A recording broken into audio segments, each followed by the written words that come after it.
What up, everybody? Welcome to another special quick dive with the Sound Flick Boys. You already know it's the guys.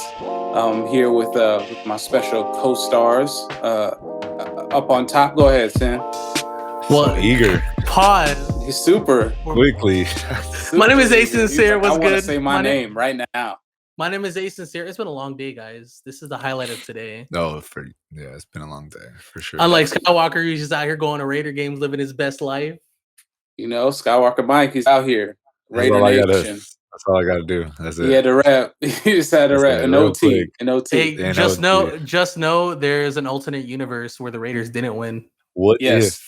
What if the Raiders didn't win? Will we get a different Skywalker Mike? I thought it was going to be this universe, but I'm kind of glad it was a different one. You know? No, for sure. Well, if you guys don't already know, we are going to be talking about What If, Marvel's What If. We've had 5 episodes so far. We are at our mid-season, not a break, but just mid-season right now because we're getting another episode coming soon. You know, yes. So I'm glad it's like every week, we're just getting them. It's so crazy. We're just getting them. We're getting them. Everything is so imaginative. Yeah. I thought I was gonna hate the animation, but it's growing on me now. Very creative as well with storytelling and putting different characters and different chemistry actors together, and it's really cool. I'm really enjoying it. Like you said, I'm not really big on animated things, especially like animation like this, but it has been done well. I think. Yeah. Definitely. I think it's been done well, and we've had some crazy episodes already. So we're gonna just talk through episode 1 through 5 with y'all real quick. Hopefully you guys have already seen it, so we don't spoil anything for anybody. But they kind of just hit us with I feel like the first episode was like tried and true. You know, it was kind of like, let's go with the first Avenger. It was because it's the first episode. It was like it was tempering us. Like, have you ever gone from like hot to cold like quick? They didn't want that. You know, they wanted you. They're like, let's dip our toes in this. Like, let's just do the first Avenger movie literally over again and then just tweak the ending. That's it. And then after that, we'll really go ham. Yeah, for sure. So the first episode starts off with, what if Agent Carter received the super soldier serum instead of Steve Rogers? So you know, this was a part of all the promotion and everything like that. You see Captain Carter with her British flag and the shield, which I don't understand how they have. Captain British. You know, British. You know, Americans would never allow the British flag to be just like it. Back in those days, would never allow that to happen. She would not be wearing that uniform at all. This shield's nice, isn't it? Isn't it nice? Bro. So I just want to say, I got my Captain Carter. I got my Captain Carter Funko, and I love it. Nice. I also got the one of her on the Hydra Stomper, and I love it. That's a good scene in the episode. You know, seeing because Steve Rogers was never able to fly around like that, like just free falling, kind of just torpedoing into planes and blowing them up. I know I'm kind of like jumping ahead, but just as soon as you said her flying in the air, it quickly. Yeah, no, I feel you on that because I liked how, you know, the what if part of it also isn't just, okay, well, like they had to think of what are we going to do with Steve, right? If Steve's not going to be the super soldier, what are we going to do with him? Is he going to be like an agent, or, you know, that's not really Steve's style. So it's like, if he didn't get it, he was going to be the same kid from Brooklyn. Yeah, he was always going to be, he's going to try to be a soldier. He was going to try to be involved somehow. How do you become a soldier when you don't have the super soldier serum? And it's give him a suit. And I thought that was a really cool way of them showing like the Iron Man and Captain America chemistry without it being Iron Man and Captain America. Obviously. Nice. Yeah. So that was dope. So the what if, what causes it is, of course, we get the iconic scene from the first Avenger where I'm all over the place. Where Howard Stark, Steve Rogers and Howard Stark are kind of prepping, and what changes is that Captain Carter actually stays in the room instead of her going upstairs. Yeah, and then she sees little butterfly effect. Yeah, a little it's bit. just crazy. Because of her staying. Yeah, it just pretty much caused everything to not get delayed, but the whole bomb incident, she noticed it and she couldn't stop it anyways. And yeah, and then she had to jump in because Steve Rogers tried to jump in front of the bullet. He did jump in front of the bullet, and you know, Howard Stark is like, well, we need somebody in there. And the general was like, well, you get in there. He's like, well, I'm just a scientist. I'm pushing buttons. And that's when we get Captain Carter. Yeah. Yeah. And it was just really cool. I love the way that they made her fight. It was way different from Steve. She was an agent. That's why she was trained combat. It was like Black Widow mixed with Steve. Yeah. Like it was this. So what I love is take Steve Rogers, right? You have this small puny kid and you give him super serum and he becomes a super soldier. But you take somebody that's already a special agent, somebody that's already naturally strong, naturally gifted, and you give them the super serum. So it's just right off the bat, she's just 20 times stronger than Captain America ever was. Yeah. And the things she was able to achieve and accomplish. And has the creativity too. You know, it's like the creativity to use the shield and to use her expertise. I just love the floating. It was like a floating kind of combat that they had with her. And I like the blam, kapow, like the comic book. Yeah, that was really cool. You know, they haven't really included that again. No? It was just for that. You know, I think that that was kind of like them figuring out what works and what doesn't work for them. Yeah, I think it was perfect because of the whole, like, you know, that's kind of like old comic books, like bam, like the wham, onomatopoeias. Is that what it is? I don't know. That's onomatopoeia where the word matches. That's when the word is the same backwards and forwards, right? No. Oh no! Wait, no. It's when the word sounds like what it's saying, right? Okay, gotcha. Yeah. So there was that was pretty cool. Yeah.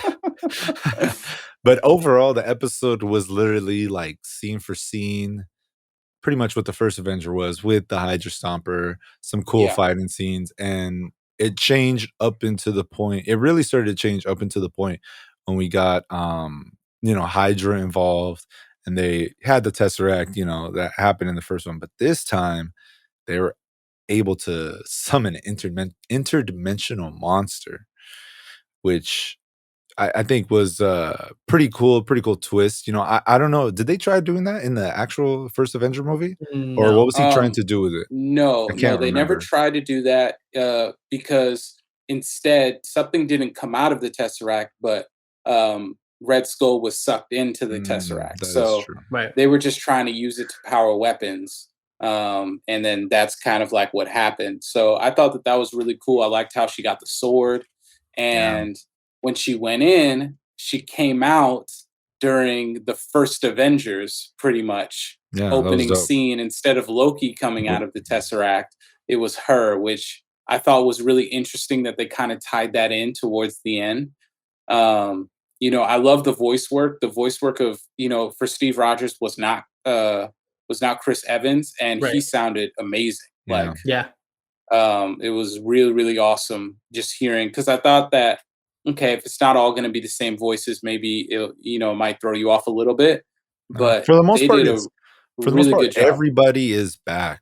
I don't know about Sharon's voice actor actually, but for the most part, add another one to the list for Samuel L. Jackson. You know, another screen credit for him in the very lengthy list that he already has. He takes any and all jobs, and I love it. Yeah, he's just like, he says yes. He says yes. He's the yes man. He's the yes man for sure. Yeah. The very, very cool episode though. I really liked that. So what do you guys rate it? Yeah, what do you guys rate it on? Just so are we rating it before we saw the other episodes, or we're rating it as we watched it? Oh, rating it as you saw the episode. 7. Okay, then I will give it about a 7. Yeah, I agree with Skywalker. And then I'll rank. Okay. I'll rank them all in order after, but that's 7. Or you guys can rank it after because that's a lot of work. But let's hop into episode 2, which is my favorite. It's a fan favorite because of the beloved Chadwick Boseman passing, and these are his last pretty much ventures in cinema, or anything really MCU related, right? Anything. This is it. This is it that we get from Chadwick Boseman. There's nothing else. So people are really loving the episode and cherishing it and seeing him as Star-Lord. And even in the episode, he's beloved, like I just think who can hate Chadwick Boseman? Like, haters. who? Tell me. Who can hate T'Challa? Like, no one. No one. What? Nobody. Not even the collector wanted him. Yeah, bro. Yeah. It was such a cool and interesting twist. I was curious about that because this episode, or at least scenes from this episode, were definitely used heavy in the promotion of the show. And we were like, dang, what if, T'Challa is Star-Lord, and, rest in peace, Chadwick Boseman. This is one of the times that we get to hear his voice as T'Challa again, which is just, such a treat that we get to still have some work from him. And I was just like, how are they really going to make this happen? Because like Wakanda doesn't play. Like, how are they going to just abduct him? Like,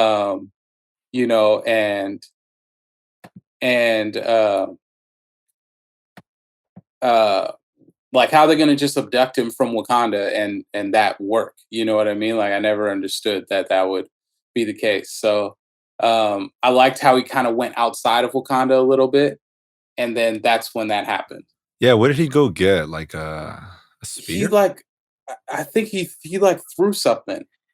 Yeah, was it like the spear? Was it a spear? It was like a spear or like a ball or something. I haven't rewatched the episode, but whatever it was just perfect timing for him to get zapped up. Yeah. And of course, he's not the asshole that Star-Lord is. He's the charmer. He's the person that has charmed the whole galaxy, so much that he turned Thanos into a good guy through a conversation. Yeah. I mean, he wouldn't have been abducted if it was Yondu who abducted him. It was I forget his actual name, but Sean Gunn's character. Kraglin was like, well, he has two ears. Or 2 ears because they messed up. Because they're Ravagers who messed up. But yeah, and he's like, does this look like Peter Quill? Totally white, like a white kid compared to the black kid. And like, come on now. And then he's like, well, whatever, we're gonna take you anyways, and you're one of us. And then, that's the thing. They even like, in the episode, Black Panther's charming, T'Challa's charming, so it's gonna be way different than Peter Quill, who was kind of like a nobody. I guess he wasn't a nobody when he was a kid, but growing up, he wasn't poised to be as strong as T'Challa was. So to see the difference in somebody else being Star-Lord, it makes sense, because it's more of what the kid is destined for in this case, because T'Challa was always destined to be something. As far as I guess, Peter Quill, I'm not too sure. Obviously, he's had his hiccups, but he's also had his triumphs. Yeah. Well, nothing takes away from Peter Quill's actual heritage, right? Like his dad is still Ego. Yeah. Who he is. So it wasn't like it was a different, like a regular Peter Quill or anything like that. And it was still Prince T'Challa with T'Chaka still as the Black Panther. Yeah. So it was just really, really interesting how, it's very, he went up into space and he got to explore, and it was kind of this feeling of like, he's always wanted Wakanda to open up, right? To the world, but it's like with you, if he didn't get that chance to be king yet, and that want overtook him, where would he end up going? Yeah. And he went to space.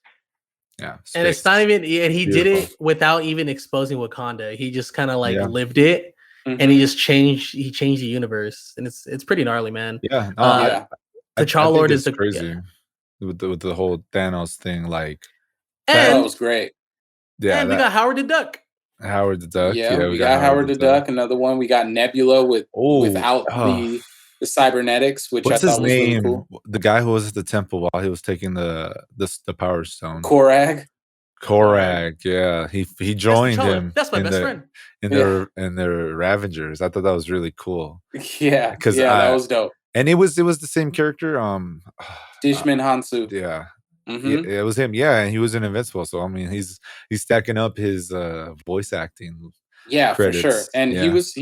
you know, it was just great seeing, like, because he was in He's good. Captain Marvel, I he's love a him. part of the Kree, and then he was in Guardians of the Galaxy, and, like, I don't know, I just hope that we get to see him again. I don't know if he's gotten killed or anything like No. that. I No, he's don't think alive. so, but it would be great to see him again in like, either Yeah. Guardians 3 or something like Yeah, that. because the last time we saw him was in Guardians 1, Yeah. and after that, nothing really, but, and yeah, in this episode, pretty much the universe has changed, everybody's good except for the The Collector. Collector who filled the power vacuum, as Thanos said, and, Mhm. everybody knows who the Collector is even when Thanos was in charge, and now Mhm. that, he's the strongest, I guess, villain, in the universe. He's over here collecting everything and all types of weapons.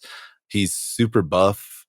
He definitely took a Bowflex from Earth for sure, like My man was working and so out. and some supplements or something, but Collected a GNC. yeah, I'm dead. he looked like a he looked like a wrestler for sure. I was like, "Damn, Yeah. he is swole." It was so crazy, like, gauntlet that he had. He Mhm. made a mention Like that it a was made out remote. of, like, the rocks of, like, some, Korg. I forgot. Yeah, it was pretty much Korg. Like, I was Korg. It like, was Korg. He's like, "Yo," "I took this from a chatty, whatever whatever Korg is." his species is, and I was just Yeah, like, "That is nuts." Like, yeah, wow. yeah.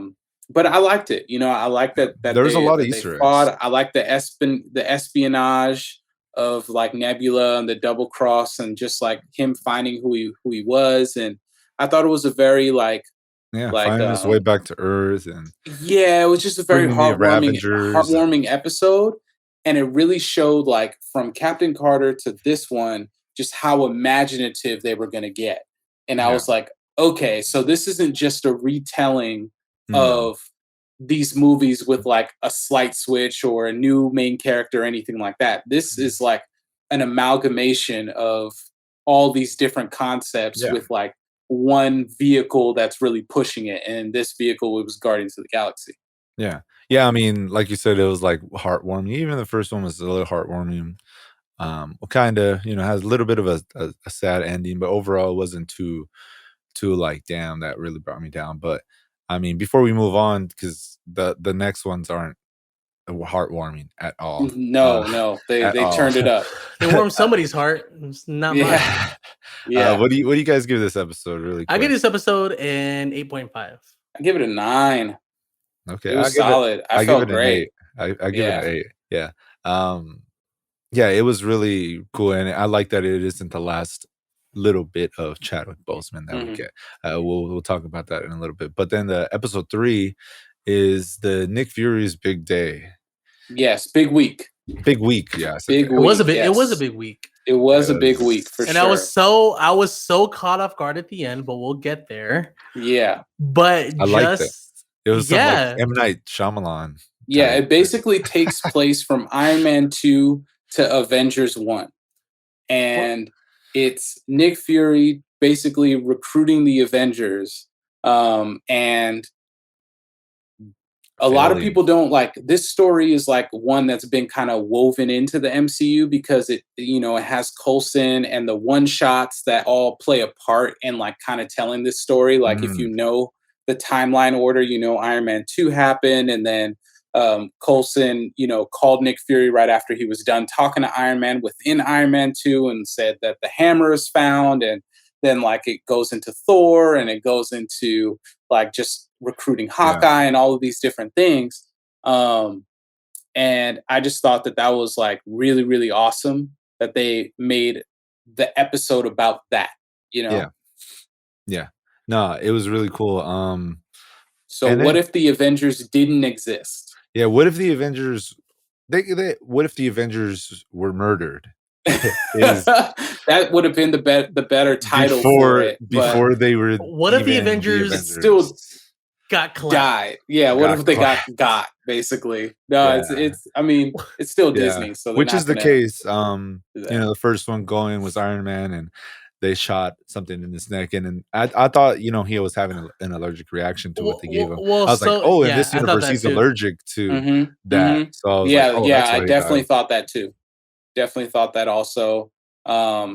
Until Hawkeye and Thor. Yeah. And when Thor got hit, which I feel like he shouldn't, like the arrow shouldn't have just, like he should have just ate that, bro. That Like, arrow, what do you the arrow mean? had to be vibranium. No, because it he had to didn't be pick up. something. He didn't pick up the hammer. If he would have picked up the hammer in time, I think that's what it was. Right, because he lost all of his powers. He was just a human. Got it. He was got just it. a human for a while. And okay. Even now, like that's the thing that I hate about Thor. Without his hammer, he's not Thor, and now he is. You know, it took a now while. He is. It took a while, but I've always hated that it took a while, even though he was always strong with the hammer. Yeah. It just always boggled my mind, but it makes sense because of character development. Yeah, because the hammer is what gives the powers of Thor, not Thor. Until he figures out how to get powers without his hammer. Exactly. Yeah. Until he realizes, regardless of the hammer, I'm still the god of thunder.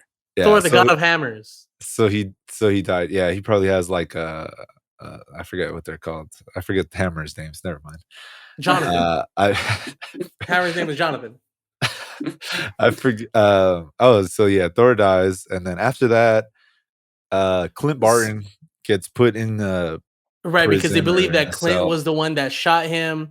We don't know. We see it off screen that the arrow just goes. He never slips. He never misses, but he never slips, and he slipped. He didn't miss, obviously. And he's in the cell, and as he's in the cell, on the opposite side of the one-way mirror is Nick Fury talking to Natasha Romanoff, and you kind of just see Hawkeye go limp, but he just looks like he's in a fetal position, like head in his lap. Like he's just sad, like he's just sad with his head down.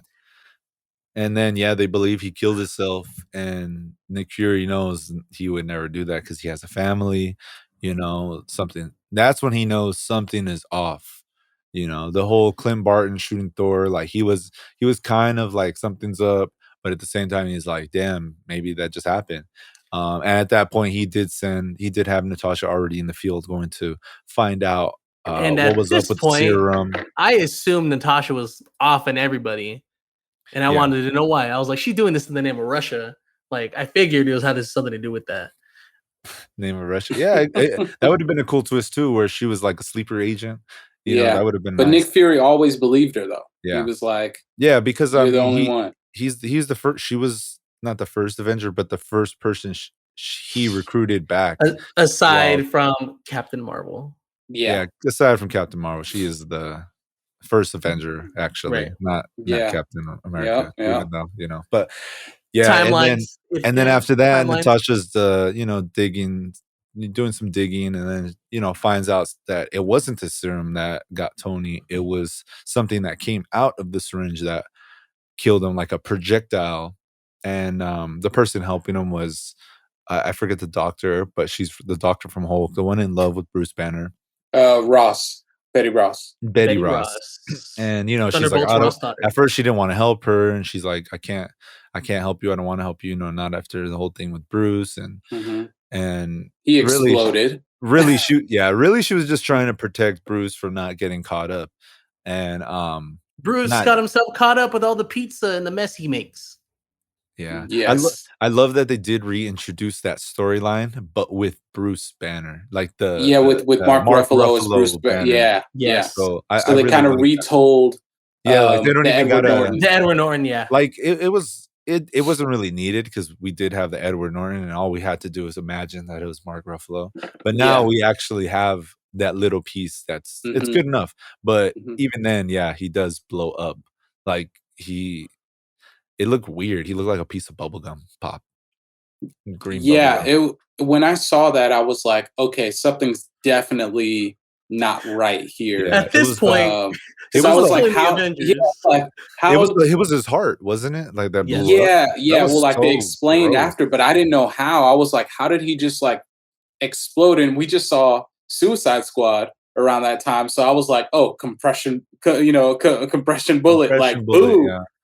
Yeah, but really, we'll get to it in a little bit. And then after that, Natasha's doing some more digging, and then she mysteriously dies. I thought it was like a ghost for a second. I thought she started fighting somebody. I thought it was gonna be the villain from Ant-Man 2. I forgot. That's who I thought too. I thought it was Ghost that was doing it, and it didn't quite hit me because Ant-Man was never around in the Avengers. Right. You know, so I didn't think like, oh, it could be Ant-Man or it Yeah, could be, the Wasp or anything like that. And wow, they definitely yeah, surprised us with the So the reveal. the key word was it was hope, always hope, right? It's hope, always Yes. hope.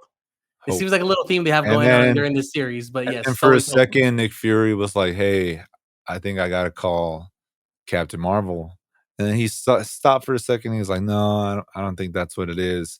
So he went to go get Loki's help, which Loki came to Earth because Thor was murdered, and he wanted to know who killed his brother, Which was dope, which is a seeing turn that of Loki, events yes, which is showing that Loki was working alongside Thor's people, because and he somewhat became good after Thor died. Hmm. originally Thor, I think, goes back to Asgard, correct?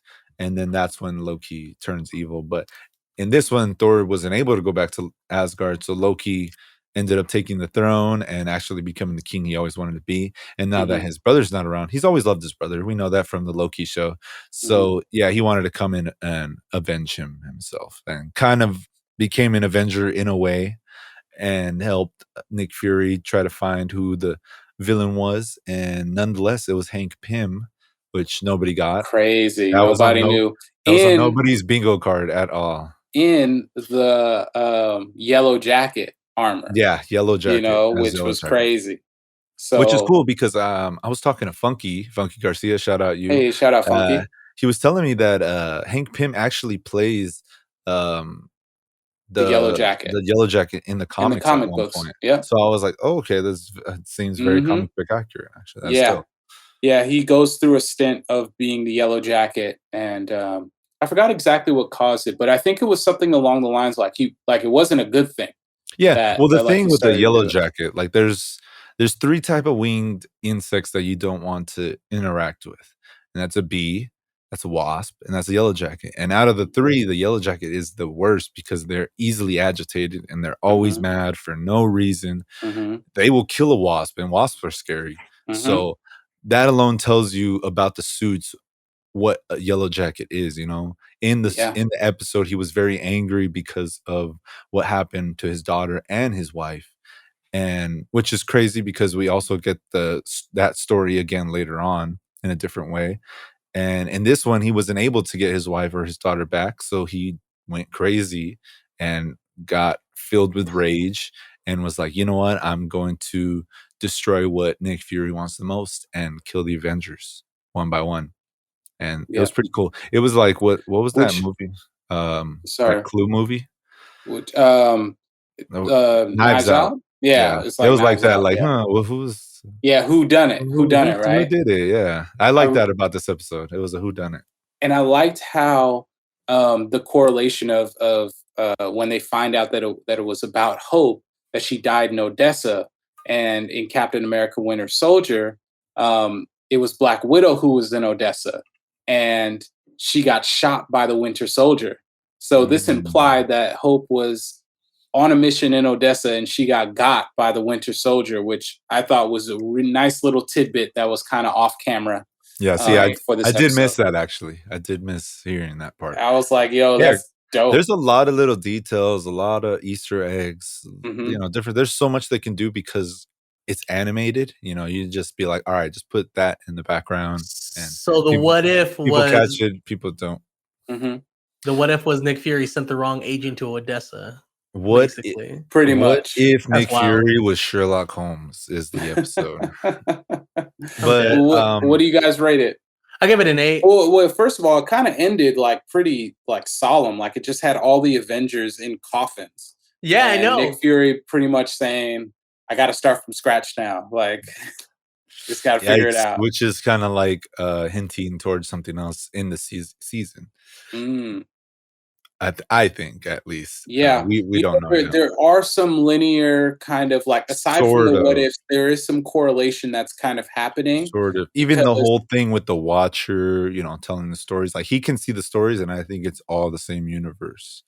yeah, kind of. It's like, Sort of. with these multiverses kind of ending and beginning and changing, it's forcing more decisions to be made that will kind of, I think, unite them together into one multiverse. So As we already know, Captain Carter has met Nick Fury.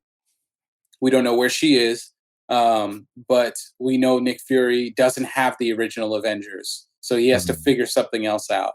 I think in the next few episodes we're gonna kind of see some like how that manifests itself. Wasn't it at the end of the episode when he said, "I need to start from scratch"? Isn't that when he's at the ice cube when he sees the shield of Captain America? Yep. And then right next to him is Captain Marvel, which, you know, it's kind of weird because, like you said in the first episode, Captain Carter comes out. So is there, like, after Captain Carter disappears, do they make a Captain America, or is that not even? Who knows? Yeah, it could be Isaiah Bradley in there, as far as we know. Hey, that'd be pretty dope. You know what? You're not too far off. I don't What if? What if? So what do you guys rate this episode? 8. I give it an 8. It was so dark. I give it an 8 also. I give it an 8 solely off Michael Douglas, right? Is that who it is? Michael Douglas. Yep. You killed it, bro. Yeah, with his dark circles. Literally, you killed it. You killed them, bro. Yeah. Speaking of killing, we go to episode 4, which is the Doctor Strange episode. This was one of the another highly anticipated episode, based off of course, the Spider-Man trailer where it's Mephisto, Doctor Strange, and now we're getting a darker Doctor Strange in this episode. So this is Strange Supreme. Yes. So I guess the what if is, what if Doctor Strange didn't lose his hands, he lost his heart. And what that means is that he lost the one person he truly loved, and that is Dr. Christine. I forget her last name. Yeah, but that's good enough. Yeah, Dr. Christine. Rachel McAdams. So basically they're together as he goes to his award ceremony where he's being awarded something for being like one of the best surgeons in the world. Doctors. Yeah. Yes. And it triggers an absolute point, which I love that they talk about and really elaborate on. Yeah. And the absolute point is the point in time inside that universe that no matter what happens, no matter what decision you make, it is meant to happen. That no matter what you do, it is going to happen, which we see multiple times in the episode. But instead of Doctor Strange dying and the car accident happening just exactly as it does in the movies, nod to them, Christine dies. Yep. Over and over and over again. And this is when I remember reading something before the episode came out with Jeffrey Wright, where he was saying like the Doctor Strange episode was the episode that made him like kind of like do the video game lean forward of just like, oh, this is getting, that was me too. This is a little bit out of control. Like I see what you guys are doing here, and this is crazy. Even down to the animation, they were going crazy with the fight scene. When all these crazy monsters popping out of the portal, all the spells, everything that was there, and this is basically traveling back to the library. Doctor Strange at his strongest that we've ever seen. That we've ever seen from anybody. This is the strongest that they've been. And he's just desperate to try and resurrect his love. And he's willing to do whatever it took. And this kind of goes along with Doctor Strange's personality. Like in the movie, he did everything that he could to heal his hands. Get his hands, yeah. You know? Same thing. Yeah. And he went so far as to absorb the Ancient One, to absorb himself, to absorb all of these monsters, so much so that there was nothing left in the universe for him to absorb. And when he had absolute power, he couldn't even look at Rachel. And Rachel just was like, no, you're a monster. This is a nightmare. And this is the first time that we've ever seen a character notice the Watcher. Yes, and the Watcher interacted. Nuts. But the only reason he interacted is that there was literally nothing left. Only Doctor Strange. Yep. So what I love the most as well is this is the first time we see in the MCU one multiverse, like just this one split into two. So you have two Doctor Stranges in the same multiverse at the same time fighting, and it's insane because it makes me wonder. Cool. When Multiverse of Madness happens, are we going to get the same thing?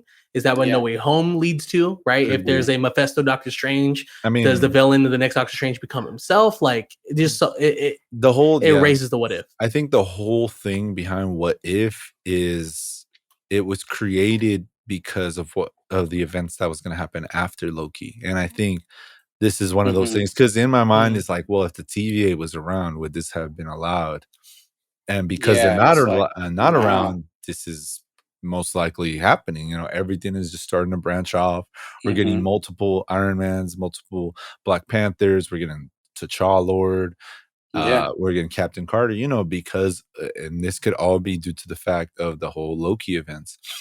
Well, the only way that they were going to be able to trump the end game, ensemble is to have 20 Iron Mans running at you with 20 Steve Rogers running at you. True. It's going to be insane. Yeah, pretty much.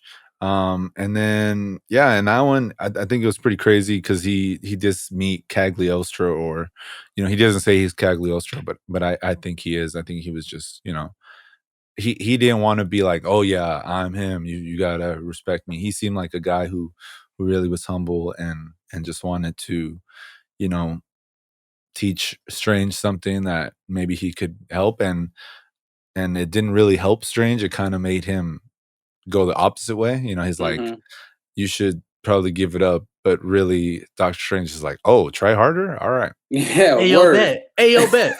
Yeah, and that caused everything to happen, and it was pretty cool. I love the fourth wall break by the Watcher because he's over here narrating earlier. Bro, he zoomed in hella quick. He was like, I told you. Even earlier, like Strange noticed him for a brief second. He's like, whatever. But then he's like, I've noticed you. I felt your presence. He said, you're a god. And that's how strong this. He got, bro. Yeah. He was able to see so far into the universe as someone that's not even in the universe. That's insane.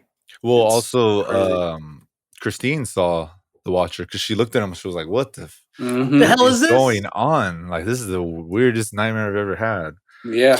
For real, though. For real. Yeah. My quick prediction is I think the Watcher will eventually intervene because in the comics, they say he does intervene a few times. So a couple times. I assume he's not supposed to, but he does a couple times. I assume he will because of the whole who knows? It could be with the whole multiverse of madness thing.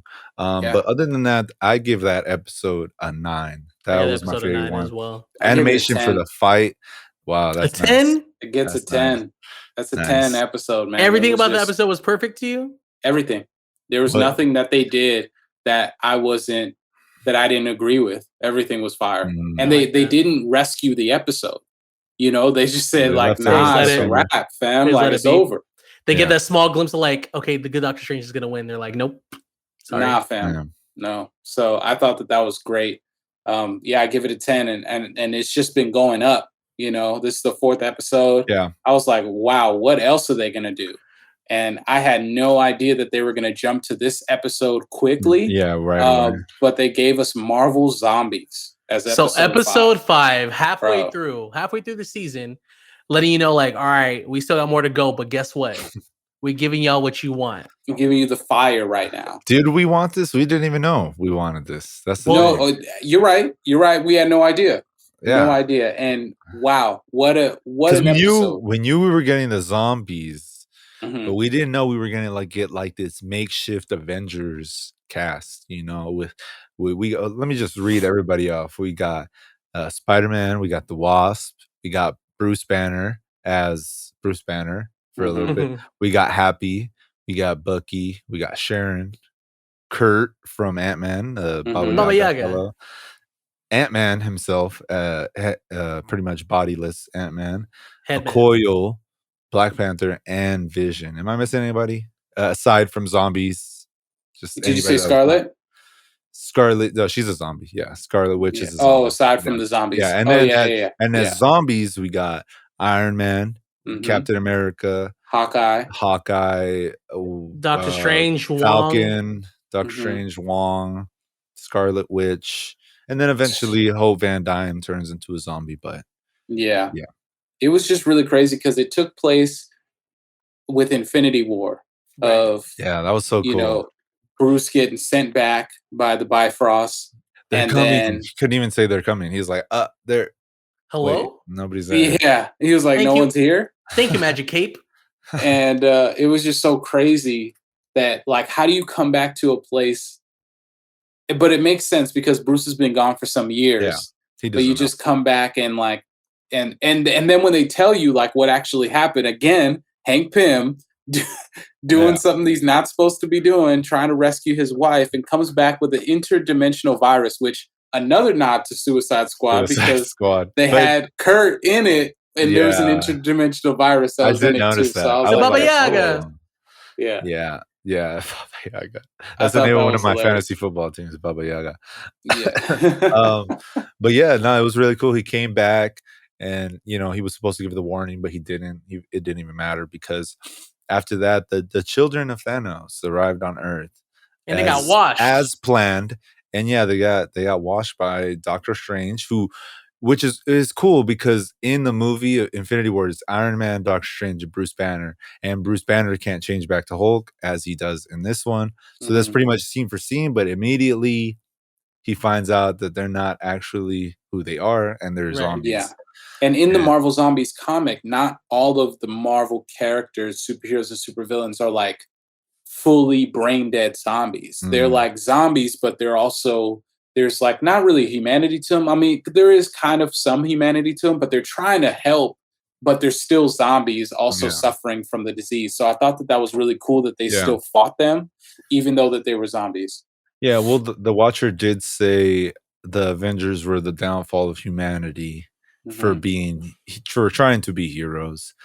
And yeah, that led them, like we saw Falcon flying through the subway station, and then we saw Hawkeye trying to shoot arrows, even though he doesn't miss. But as a zombie, you are still a little bit hindered. It hinders their abilities just a little bit. Even, I think obviously we know Steve Rogers would have actually beat Bucky Barnes on the train, but in this one, he's a little bit weaker, hindered, and he takes the shield, which is rightfully his. Real quick, just to add on to that, I want to say that Hawkeye didn't miss because if you would have killed them, he can't turn them into a zombie. So he technically didn't miss. He just reached his objective of holding her in place. He did want to blow her up though with that third arrow. Well, he just got tired of it. That's different. He just got tired of it. That's different. Oh shit, she's escaping. Yeah. but yeah, I really like that Happy has the blaster. Yes. Blam. Cool. Happy was great. I love Peter. I think Peter was just the heart of the episode. Montage of that episode. Yes. Yeah. His rules, the Zombieland-esque video. And it goes with what he was doing in Homecoming of him. He's very pop culture-esque. I mean, he's rocking Jordans in No Way Home episode. I don't know. What else. I loved it. I think that they, it was also the first mention of Uncle Ben. For Spider-Man in the MCU, which I always thought was a mistake that they never mentioned him when Tony was talking to him about why he does it. He could have easily said, "My uncle told me with great power comes great responsibility," and we would have been like, "Yeah." I think the MCU or Disney Marvel was just tired of reiterating. Right. That's like the wrong thing to be tired about out of everything that makes Spider-Man. But I think it was just I just think because it was played out, and at the end of the day, we know. So it's like I know what you mean, though. They could have just mentioned, which they did, though. They still did it. I like that they still did it. I think they could do more things, like I said, because it's animated, and even down to the dialogue, they can add a little bit more because you have somebody just in a room. And it's like, all right, read all these lines. Otherwise, on set acting, you can't really do that because, you're limited to time and you're moving around, and then you have set designers trying to, move things around. So it is harder to get dialogue in actual movies rather than animated shows. Yeah. So I just love that they had like the kind of, Train to Busan type of feel of them. Like, they got to get to they got to get to the original SHIELD base, and then they meet Vision there, and they're like, Vision's not a we're zombie. Saved. We're saved. Well, that's one of the perks of being part android. Right? And then Vision, unfortunately, reveals that his love for Scarlet Witch, who has become a zombie, has hindered what he's willing to do to save her. Yeah. And this is when we get to like one of the most iconic parts of Marvel Zombies, which is finding T'Challa on a bed with his leg gone. half-eaten because in the comics, it was Hank Pym who was taking pieces of T'Challa and eating him so that he can stay focused to try and come up with a cure for what was going on. And he was like, I can't cure everyone if I'm hungry all the time. So Yeah. he ended up turning on T'Challa and eating parts of the Black Poor Panther. Chadwick. Yeah, poor Chadwick. And I was I'm just, glad he survived though. it's one of those things where it's like, dang, like at least he's voicing the character. So like he knew, and like at least the character survived. Yeah. And then, because I don't think T'Challa's ever going to die. I don't think we'll ever see T'Challa die on screen. Just out of respect for Chadwick. Yeah. Not even that. There's just like no real way to kill him off anymore, obviously, for obvious reasons. So I think he'll live on forever in the MCU unless, they do happen to write him out somehow. But he does say one thing that he says before, and a little bit differently. He says, in my country, when you die, you're not gone, speaking to the fact that there's a plane after that, he can see his beloved ones and stuff. And it kind of, and in a way too, hearing him say that, and him being gone now, and it just kind of like hits you like, damn, like it's not just the thing that he's saying, but for the show, and it kind of just resonates with you in real life, and it gets you to reflect and appreciate how you view T'Challa. Yeah, or Chadwick Boseman. For sure. Well, yeah, definitely with Hope sacrificing herself and going giant, which is the first time we've seen that. And Vision atoning for his sins. The only people that survived were why did he kill himself? He really didn't need to kill himself. He had to tell him for what he did. But just a bottomless or bodiless, I should say, Scott Lang, which I thought was a hilarious callback to like a Futurama type of situation. Still an Avenger, yes, exactly. That's what I thought about. I was like, oh wow. It's like him with Doctor Strange's cape that's lifting him up, and then you have Spider-Man and Black Panther, and they're pretty much going to Wakanda to go and try and figure out that's the last stronghold. And then what do we get? That man, zombie Thanos, with an infinity gauntlet full of stones. It's a wrap. Except for one, and that's the one that T'Challa has. Yeah. Oh yeah, because they took the Mind Stone from Vision. So it's, again, it just kind of like, do you think he'll be following this trend. You think zombie Thanos will be the villain of the whole? Oh, easily, bro. Zombie Thanos. I did see a teaser of Iron Man snapping his fingers again. Yes, we are going to get an Endgame episode from the sneak peek of the second season, and we also see a return of Strange Supreme. So we definitely don't know how some of these episodes are going to link together. Killmonger, which hasn't been introduced yet. Yes. While we're recording this, we haven't seen episode 6. I know by the time this episode is out, episode 6 will be out. So we don't know nothing about it. We don't know what it's going to be about, other than what we saw. Wanted to give a true halfway point. We seen the mid-season trailer, and it doesn't give away too much. It doesn't really tell you what's going to happen in episode 6, but it's coming. It's coming, and it's coming. Yeah. Before we go, let's talk about would you guys rate that last episode? I gave it a 9. I give it an 8. 9. Okay, 8. I give it an 8 too. I give it. I really love the Hulk versus Wanda. That was cool. Yeah, I wish we got to see more of it. Yeah, I just want to say she bopped Bucky. She got him all the way out of here. He doesn't have powers. Yeah, all the way out of here. Kurt died immediately. He was right about Kurt, Baba bro. Yaga. Yeah. And he can't even turn into a zombie. She just straight up ate him. Yeah, I mean, who knows what she did to him? It was just red. When you don't have powers. You get blapped. Look happy. You do get blapped. Look at Sharon. He got blapped. Sharon exploded. Jeez. But I love it, guys. I love it. I'm really happy with the series and how it's going so far. Looking forward to continuing to watch the episodes, and hopefully some of these stories or some of these characters develop into live action. I think that would be really awesome. Mm-hmm. Yeah, I agree. I would love that.